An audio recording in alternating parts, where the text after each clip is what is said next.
Okay, so the Turtle 1 recently buffed and now, unfortunately, a little bit broken. You'll see me in this replay kind of demonstrate its strengths and how it kind of got, just overtuned. We'll say that much.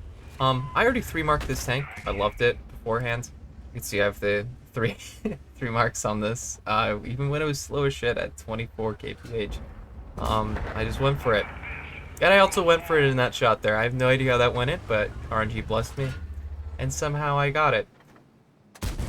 Not that time, though. Anyways, the point being is that this thing is just plain overpowered. It's just... It's unnecessary. I think that perhaps in the changes, the idea was to make it par with the TS5, which is already way overtuned for a tier 8 tank. Has 400 alpha damage with 258 base pen. So I get the thinking behind this, wanting to bring up the AP to 240 and the APCR to 270, so that I can actually finally deal with tier 10s in some palatable way. But a lot of the other things about this buff, including the speed, you're going to see are just quite abusive. And the gun handling you'll see demonstrated here. I just do a quick snap, and you've probably been seeing me do it already. But what this allows this thing to do is, your daily session will end in 2 minutes. Well, what it allows this thing to do is just to rack up damage so quickly and much more effectively than it did before. A lot of the times, I would have to aim because 240 is just not quite enough to go through the superstructure of certain things, and 270 often isn't either. But now that I have 270, I can go through the Jagdtiger's superstructure, and that's something I wasn't able to do as reliably as now.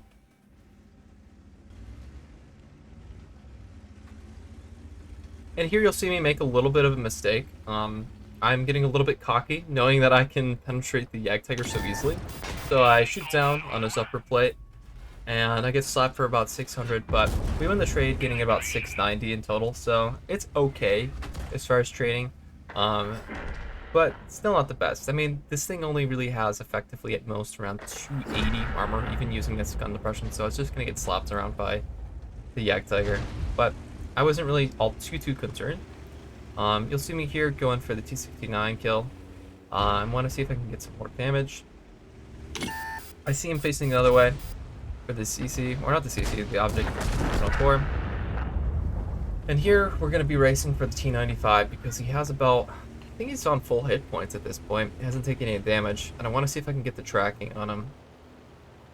So you can just see this thing rolling at 30 kph. And it is keeping up just fine with all the heavies. Don't quite get the tracking damage off here. So you're just going to see me going for damage, because all the other tanks behind me are going to be shooting him. I think I get one more shot before he is obliterated.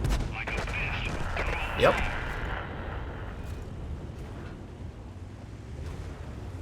Really, this thing was just overtuned. Unfortunately, gun handling doesn't save me here, because I can't aim for shit. But I'm going to try to reposition and get myself in a place where I can do some more damage. So let's skip ahead. And we're pinging where we think they're going to be. And sure enough, we got the Kpz spotted.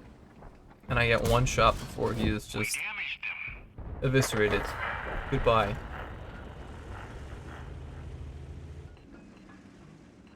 I'm going to take some blind shots here, see if I can maximize some damage.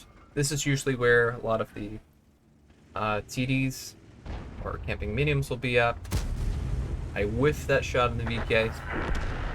Unfortunate because it keeps me from getting over a certain mark later in the game, but it's whatever. At this point, I got 4.5k. I have 900 assistance, and I'm pretty happy. So we're going to wait for the artillery to be spotted. You're going to see me load the APCR here, just so I can confirm the kill and make sure my shell lands first.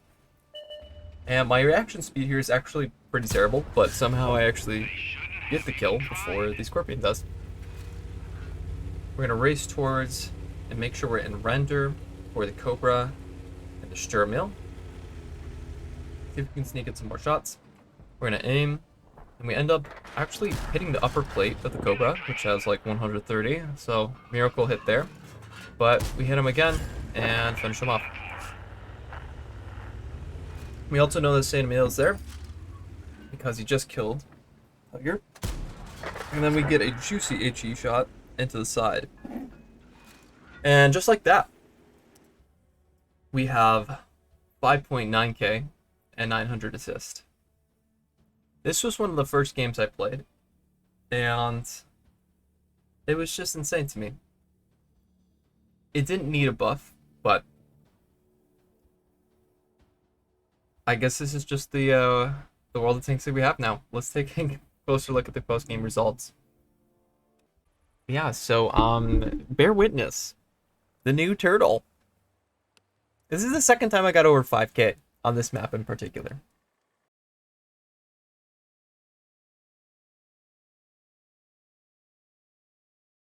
So, the new buffed and improved Turtle 1. I think the speed was a little bit too much. I would have gone with a more gradual increase. I like those type of buffs to tanks in general so that you don't end up going too far. I think the 5 kph forward is too much for this tank. I don't think it should be going as fast as the TS5. I do like the penetration buff. I think that would have just been fine. So it survives against tier 10s. At least if I'm getting absolutely buttered by heat rounds, I have a fighting chance of hitting them back with 270. The gun handling is a give or take thing. I think it could have been buffed slightly, maybe not perhaps that much, because you really do hit everything on the move in this now. I think it's just the speed that's just a problem with this one. Let me know what you guys think about this. Do you like the buffs? Do you have a Turtle 1, or do you play against them? Do you find them to be annoying to deal with, or do you like to play it? I'm going to probably be reviewing a couple other tanks that recently got buffed, such as the Patriot. I've been having a lot of fun in that. It's a great credit maker. But other than that, I'll be doing some other funny videos, some highlights, and possibly some more ideas in the future. So stay tuned for that. I hope you guys have a great day, and thanks for watching.